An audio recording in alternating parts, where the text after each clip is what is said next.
High বন্ধুরা, আমাদের এই বৈশাখ মাসে মাকে আম দুধ দিতে হয়। আমরা মায়ের পুজো করি তো, আমাদের বাংলাদেশের মা, তাই জন্যে এই যে আমি আম দুধ দিলাম, তবেই আমরা আম খেতে পারবো, নয়তো আমরা আম খেতে পারবো না।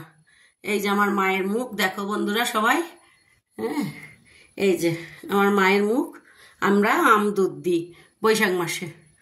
আমরা বাংলাদেশের লোক তো, আমরা আম দুধ না দিয়ে আমরা কেউ আম খাই না। তারপর আমার শ্বশুর শাশুড়ি নেই, মা বাবা নেই, এই মাকে প্রসাদ দেব, দেওয়ার পর আমরা সবাই আম দুধ, আজকে আমরা সবাই আম দুধ খাবো। এই যে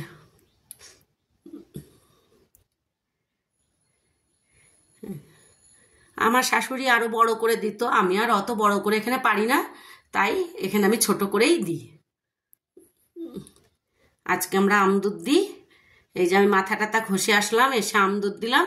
আজকে মঙ্গলবার তো, মায়ের দিন, তাই জন্য আজকে আমরা আম দুধ দেবো। তারপরে আমি ছেলে স্বামী সবাইকে আমি আজকে আম দুধ দেবো। ওই জন্য এই যে আজকে আমি আম দুধ দিয়ে দিলাম ঠাকুরকে। এবার আমরা সবাই আজকে আম দুধ খাবো। এই যে আরো বড় করে দিই আমরা বাড়িতে, কিন্তু এখানে তো আর হলো না, এখানে ছোট করেই আমি দিয়ে দিলাম।